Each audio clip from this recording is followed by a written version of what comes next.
Well, good morning, everybody. This is Mr. Pete from Inside Out. I'm going to read you another one of my favorite books of all time.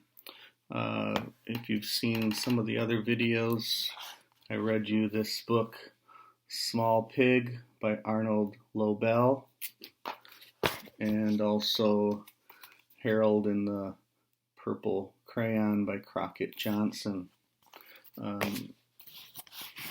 Harold and the Purple Crayon is a very well-known book, and maybe The Small Pig is a little bit lesser well-known, but I'm going to read you a book that not many people know about at all, called Fred and the Blank Book, but it's also one of my favorite books, and it was written by my daughter Elena when she was just a little girl.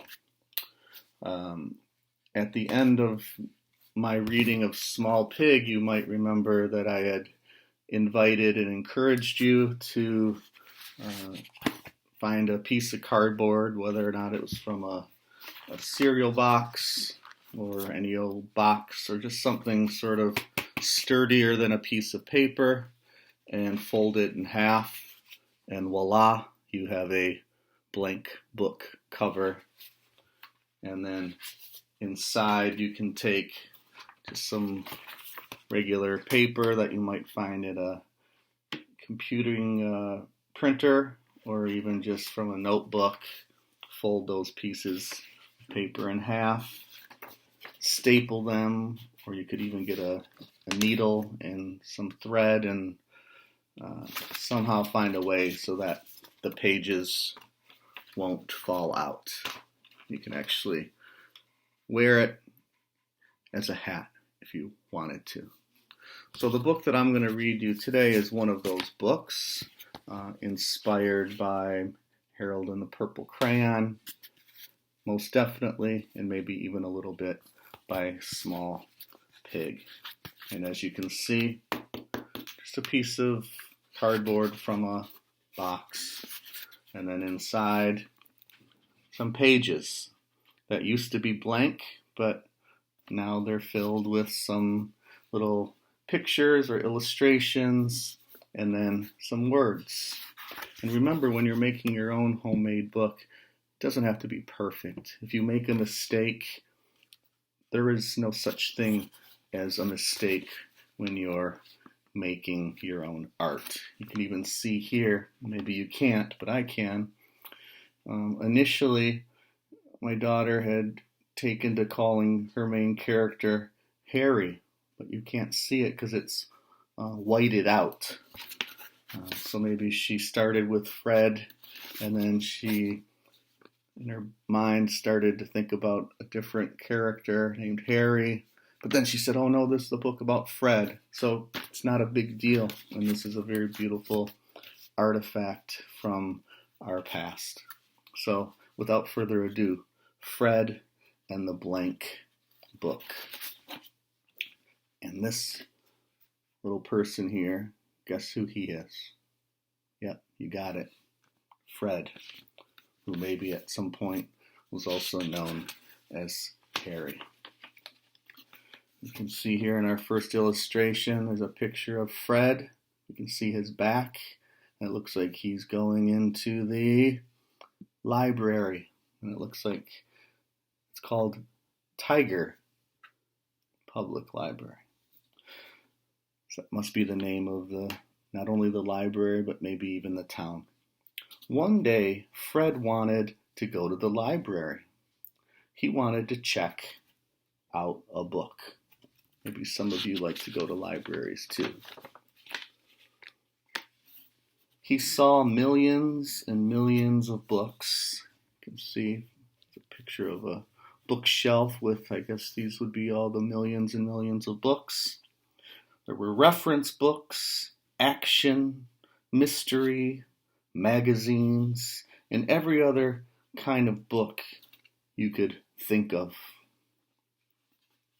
Fred went to all of the sections, but didn't see anything he liked. But he saw one shelf that only had one book on it. You can see that book right there. He picked that book to read. So there's all these books, but then there's just this one single solitary book. I wonder what is inside that book. Oh, there's a picture of Fred's library card where he signed his name, and you can see his name here, Fred, and here's his hand giving the card to the librarian. Fred went up to the front desk to check it out. He said, "I'd like to check this one out." Fred whipped out his library card and went on his way. You can see the next page. It looks like Fred is going on his way. I love his hairstyle. I love the little details about his frayed pants. And you can see in his hand, guess what he's holding? You got it. His book. Fred ran out of the library as fast as a cheetah chasing its food. That's a good simile. He ran up to his room, slammed the door, and plopped down on his bed. Those are all good active verbs. Slammed and whipped and plopped. And that detail about that cheetah chasing after its food. There's a problem. A lot of times in books, there are problems. But when Fred opened the book, and you can see here, he's opened the book, there was no writing in it. Fred was as surprised as a kid on Christmas morning. You know, there's a lot of surprises on Christmas morning. So, Fred decided to go searching for the book's story. He zoomed out of his house. It's another good active verb. First place he thought to look was at the city park. You can see maybe at the city park it looks like somebody might be flying a kite. So what we've got here is we've got Fred, we've got this blank book. Where did the words go? And now he's on his journey in search of the book's missing words. Maybe a little bit like how in Small Pig, if you remember that story, our main character there, Small Pig, went searching for the mud that got vacuumed up by the farmer's wife. He put on his jacket and went to the park. The park was a huge open field for all the kids to play in. First, Fred looked in the slide. Maybe the story's there. But the story wasn't there. His friend Josh, that must be Josh there, was flying his kite. Fred asked him if he had seen any words around, but Josh said that he hadn't. So now we know this is his friend Josh, who hadn't seen any words at the park. Maybe they're up in the sky, who knows? And so Fred, you can see Fred here, he's waving at his friend Josh, went on his way.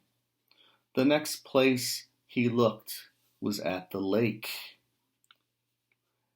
It was so clear you could see every freckle on your face. That's some clean water.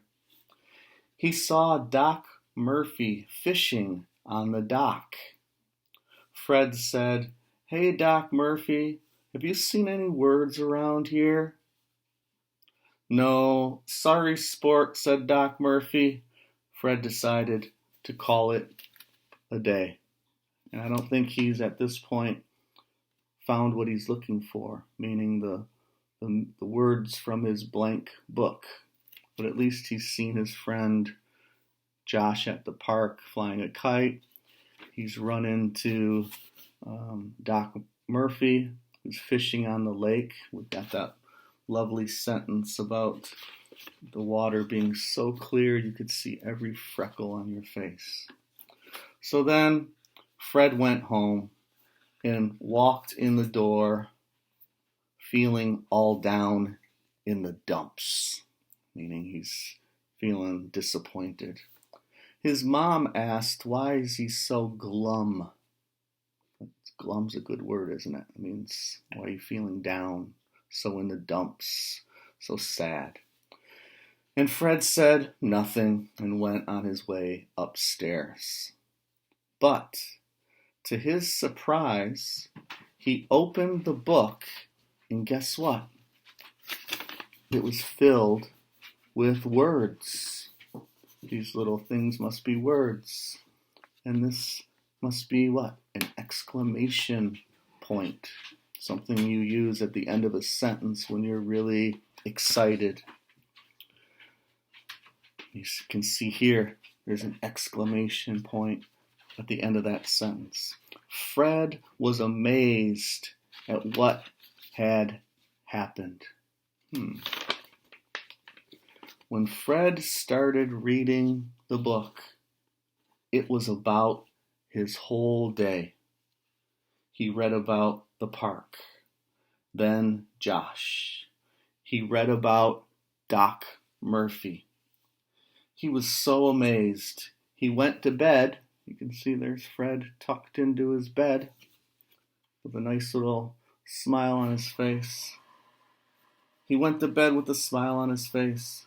The next morning, Fred went down to his mom and showed her the book. The book that had his adventure, his day at the park, his day with Doc Murphy in search of the missing words.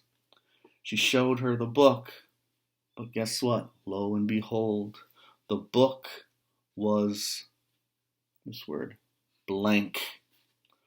Fred thought to himself, oh well, there will be an all-new adventure in the book tomorrow. And there we've reached another blank, which is always at the end of every book. Maybe the continuation of the story, the continuation of the adventure of Fred in the Blank book. I really love this book in that it seems to suggest to us that our own lives are the adventures and part of the journey that is ours to tell, whether or not we're Fred or whether or not we're just ourselves. But we all have our own blank book and our own story to tell. So again, I want to invite you and encourage you to take some cardboard, some blank pieces of paper, and get to work on telling the story that is waiting for you to tell it. Until next time.